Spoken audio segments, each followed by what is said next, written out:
Hello dear students.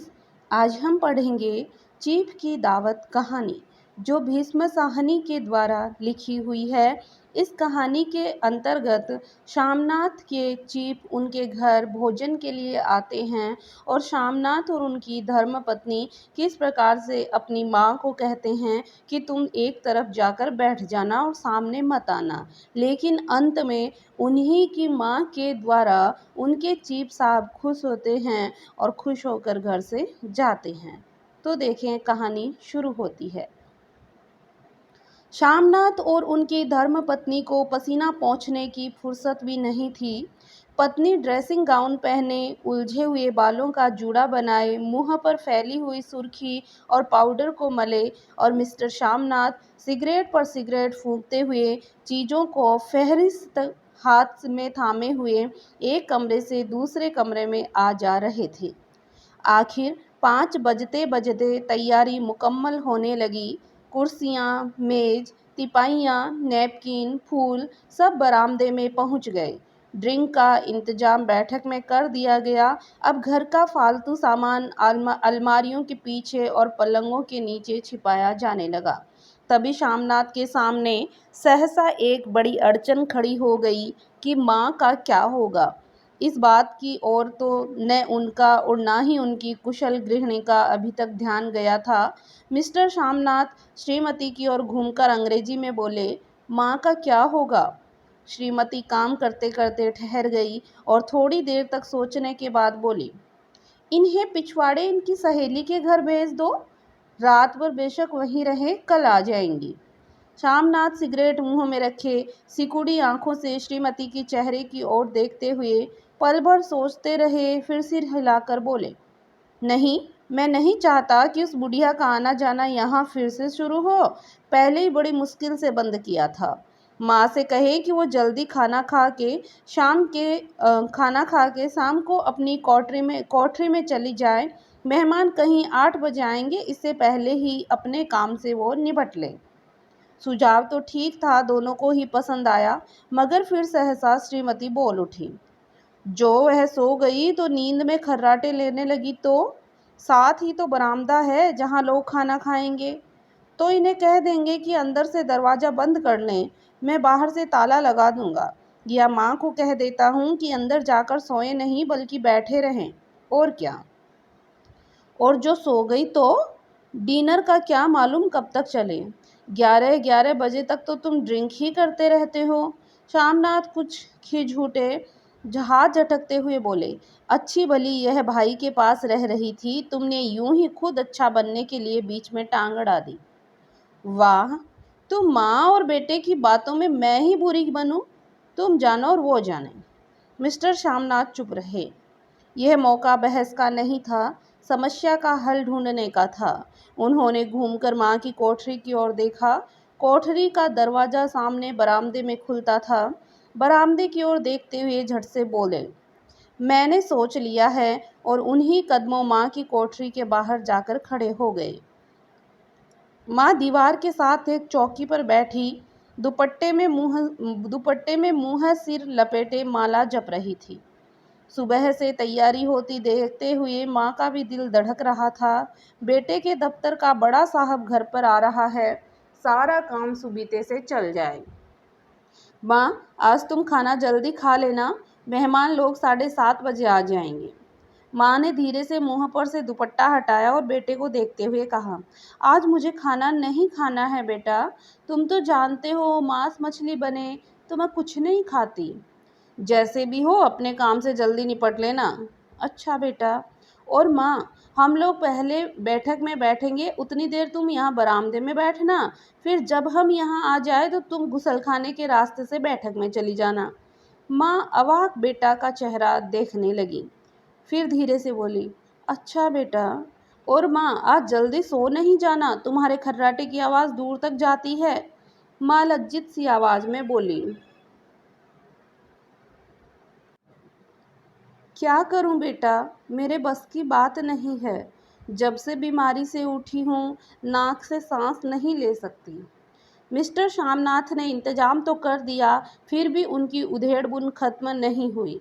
जो chief अचानक उधर से निकले तो 8-10 मेहमान होंगे, देसी अफ़सर होंगे, उनकी स्त्रियाँ होंगी, कोई भी गुसलखाने की तरफ से जा सकता है। शौक और क्रोध में वे झुंझलाने लगे। एक कुर्सी को उठाकर बरामदे में कोठरी की तरफ रखते हुए बोले, आओ माँ, इस पर जरा बैठो तो। माँ माला संभालती, पल्ला ठीक करती उठी और धीरे से कुर्सी पर आकर बैठ गई। यूं नहीं माँ, टांगे ऊपर चढ़ाकर नहीं बैठते, यह खाट नहीं है। माँ ने टांगे नीचे उतार ली। और खुदा के वास्ते नंगे पांव नहीं घूमना, न ही वह खड़ाऊ पहनकर सामने आना। किसी दिन तुम्हारी ये खड़ाऊ उठाकर मैं बाहर फेंक दूंगा।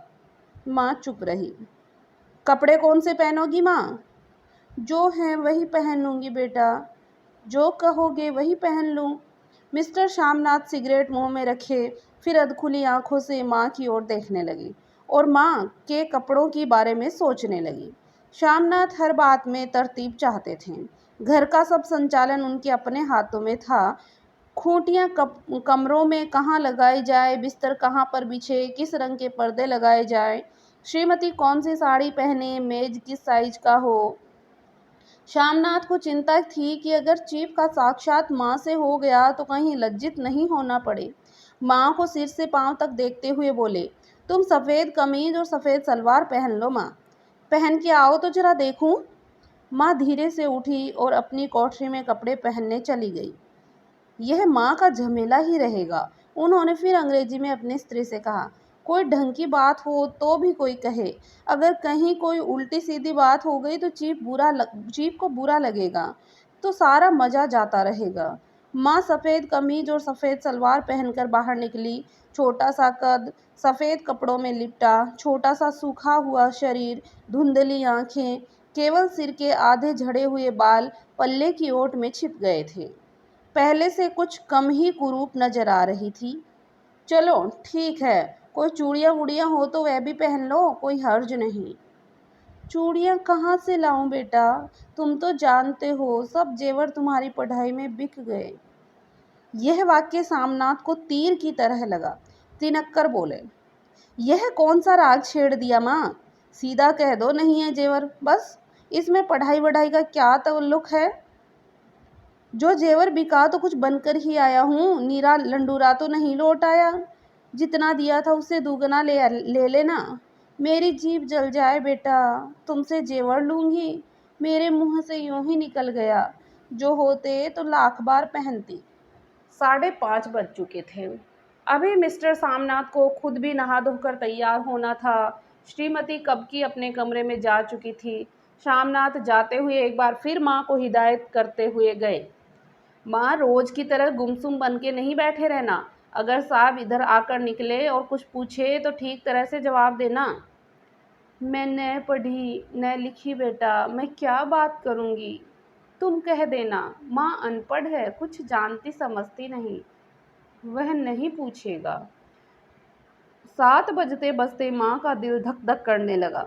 अगर चीफ सामने आ गया और उसने कुछ पूछा तो वह क्या जवाब देगी? अंग्रेज को तो दूर से देखकर ही घबरा उठती थी, यह तो अमरीकी हैं, न मालूम क्या पूछे। मैं क्या कहूँगी?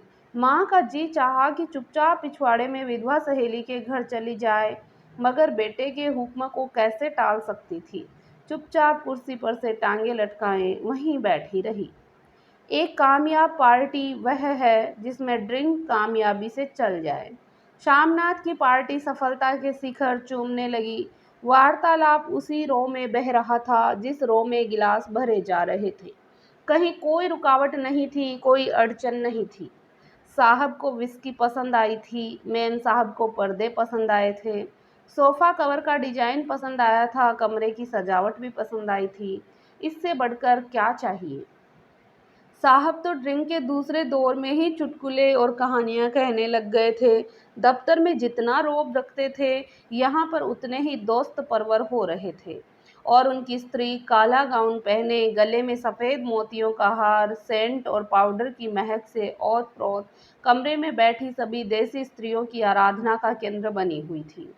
बात बात पर हंसती, बात बात पर सिर हिलाती और श्यामनाथ की स्त्री से तो ऐसे बातें कर रही थी जैसे उनकी पुरानी सहेली हो। और इसी रो में पीते पिलाते 10:30 बज गए। वक्त गुजरते पता ही नहीं चला। आखिर सब लोग अपने अपने गिलासों में से आखिरी घूंट पीकर खाना खाने के लिए उठे और बैठक से बाहर निकले। आगे आगे शामनाथ रास्ता दिखाते हुए, पीछे चीफ और दूसरे मेहमान थे। बरामदे में पहुंचते ही शामनाथ सहसा ठिठक गए। जो दृश्य उन्होंने देखा उससे उनकी टांगें लड़खड़ा गई और क्षण भर में सारा नशा हिरन होने लगा। बरामदे में ऐन कोठरी के बाहर माँ अपनी कुर्सी पर ज्यों की त्यों बैठी हुई थी, मगर दोनों पांव कुर्सी की सीट पर रखे हुए और सिर दाएं से बाएं और बाएं से दाएं झूल रहा था।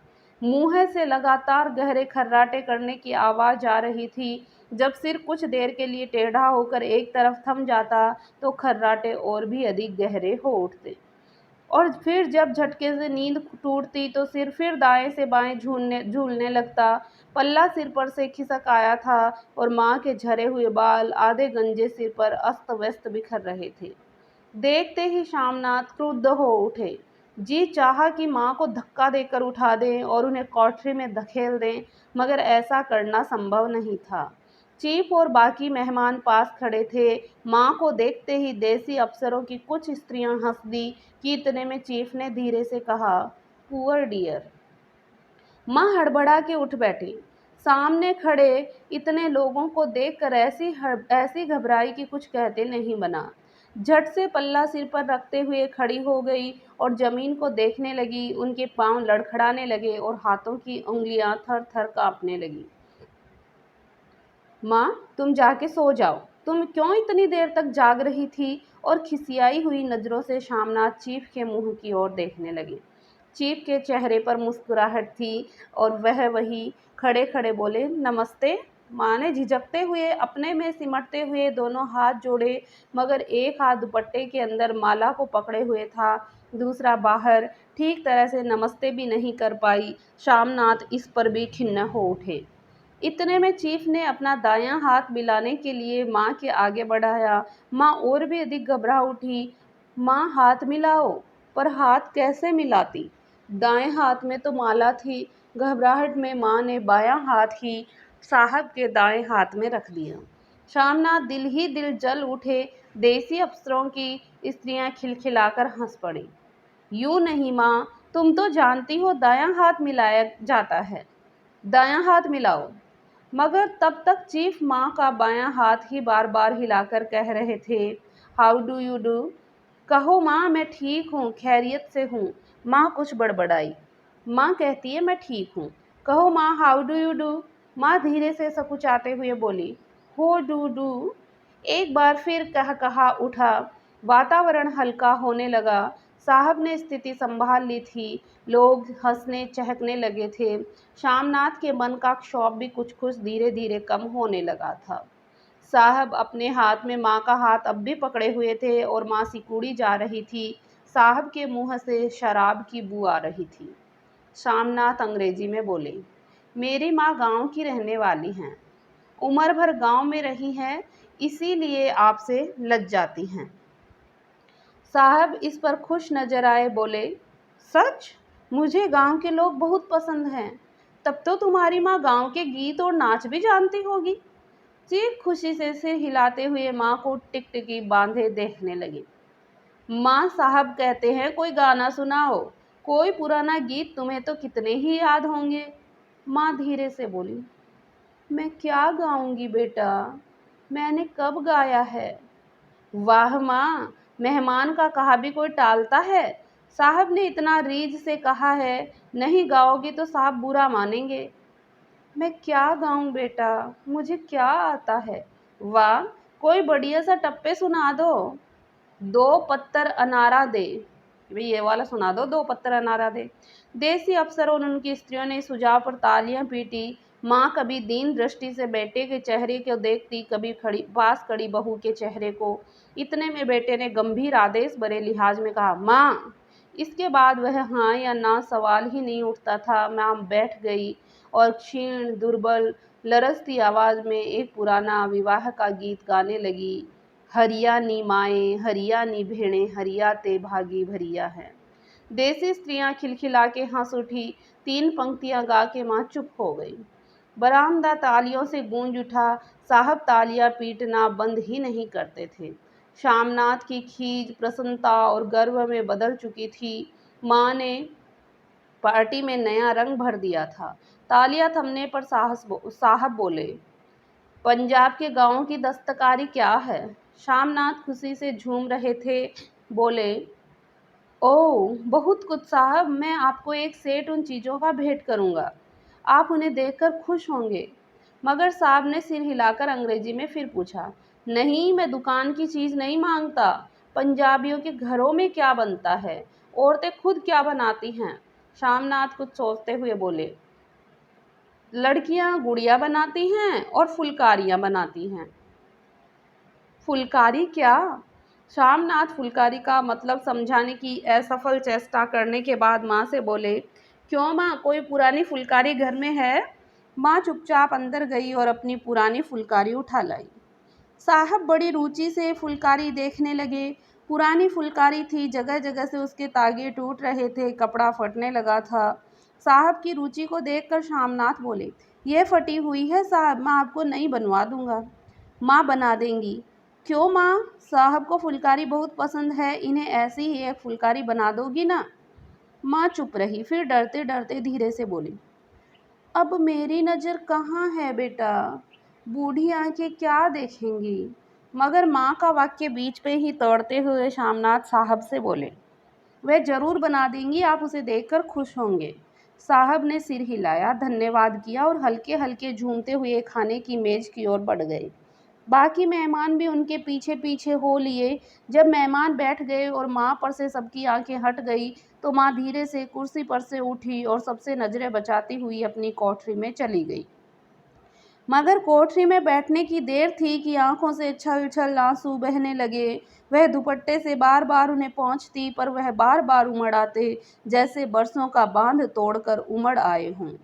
माँ ने बहुतेरा दिल को समझाया, हाथ जोड़े, भगवान का नाम लिया, बेटे के चिराए होने की प्रार्थना की, बार बार आंखें बंद की, मगर आंसू बरसात के पानी की तरह थमने का नाम ही नहीं ले रहे थे। आधी रात का वक्त होगा। मेहमान खाना खाकर एक एक करके जा चुके थे। माँ दीवार से सटकर बैठी, आंखें फाड़े दीवार को ही देखे जा रही थी। घर के वातावरण में तनाव ढीला पड़ चुका था। मोहल्ले की निस्तब्धता श्यामनाथ के घर में भी छा चुकी थी, यानी सब ओर चुप्पी थी। केवल रसोई में प्लेटों की खनकने की आवाज़ आ रही थी। तभी सहसा माँ की कोठरी का दरवाज़ा जोर से खटकने लगा। माँ दरवाज़ा खोलो। माँ का दिल बैठ गया, हड़बड़ाकर उठ बैठी। क्या मुझसे फिर कोई भूल हो गई? माँ कितनी देर से अपने आप को कोस रही थी कि क्यों उन्हें नींद आ गई, क्यों वह ऊँघने लगी। क्या बेटे ने अभी तक क्षमा नहीं किया? माँ उठी और कांपते हाथों से उन्होंने दरवाज़ा खोल दिया। दरवाज़ा खुलते ही श्यामनाथ झूमते हुए आगे बढ़ आए और माँ को आलिंगन में भर लिया। ओ अम्मी, तुमने तो आज रंग ला दिया, साहब तुमसे इतना खुश हुआ कि क्या कहूँ। ओ अम्मी, अम्मी। माँ की छोटे सी काया सिमटकर बेटे के आलिंगन में छिप गई। माँ की आंखों में फिर आंसू आ गए। उन्हें पोंछती हुई धीरे से बोली, बेटा तुम मुझे हरिद्वार भेज दो, मैं कब से कह रही हूँ। श्यामनाथ का झूमना सहसा बंद हो गया और उनकी परेशानी पर पेशानी, यानी उनके जो माथा ललाट है, पेशानी पर फिर तनाव के बल पड़ने लगे। उनकी बाहें माँ के शरीर पर से हट आई। क्या कहा माँ, यह कौन सा राग तुमने फिर छेड़ दिया? श्यामनाथ का क्रोध बढ़ने लगा था। बोलते गए, तुम मुझे बदनाम करना चाहती हो ताकि दुनिया कहे कि बेटा माँ को अपने पास नहीं रख सकता। नहीं बेटा, अब तुम अपनी बहू के साथ जैसा मन चाहे रहो। मैंने अपना खा पहन लिया, अब यहाँ क्या करूँगी? जो थोड़े दिन जिंदगानी के बाकी हैं, भगवान का नाम लूँगी। तुम मुझे हरिद्वार भेज दो। तुम चली जाओगी तो फुलकारी कौन बनाएगा? साहब से तुम्हारे सामने ही फुलकारी देने का इकरार किया है। मेरी आंखें अब नहीं हैं बेटा, जो फुलकारी बना सकूं। तुम कहीं और से बनवा लो, बनी बनाई ही ले लो। माँ, तुम मुझे धोखा दे के यूं चली जाओगी, मेरा बनता काम बिगाड़ोगी। जानती नहीं, साहब खुश होगा तो मुझे तरक्की मिलेगी। माँ चुप हो गई, फिर बेटे के मुंह की ओर देखती हुई बोली, क्या तेरी तरक्की होगी? क्या साहब तेरी तरक्की कर देगा? क्या उसने कुछ कहा है? कहा नहीं, मगर देखती नहीं कितना खुश गया है। कहता था जब तेरी माँ फुलकारी बनाना शुरू करेगी तो मैं देखने आऊँगा कि कैसे बनाती है। जो साहब खुश हो गया तो मुझे इससे बड़ी नौकरी भी मिल सकती है। मैं बड़ा अफसर बन सकता हूँ। माँ के चेहरे का रंग बदलने लगा। धीरे धीरे उनका झुर्रियों भरा मुँह खिलने लगा। आंखों में हल्की हल्की चमक आने लगी। तो तेरी तरक्की होगी बेटा। तरक्की यूं ही हो जाएगी, साहब को खुश रखूंगा तो कुछ करेगा ना, वरना उसकी खिदमत करने वाले तो और थोड़े खिदमत करने वाले और थोड़े हैं, मतलब कि और भी बहुत सारे खिदमत करने वाले तो मैं बना दूंगी बेटा, जैसा बन पड़ेगा बना दूंगी। और माँ दिल ही दिल में फिर बेटे के उज्जवल भविष्य की कामनाएं करने लगी। और मिस्टर श्यामनाथ अब सो जाओ माँ, कहते हुए तनिक लड़खड़ाते हुए अपने कमरे की ओर घूम गए। इस प्रकार से ये कहानी थी। आपको कैसी लगी चीफ की दावत कहानी जो भीष्म साहनी के द्वारा लिखी गई थी, ज़रूर बताएं। अगली कहानी बहुत जल्द आएगी। तब तक के लिए थैंक यू।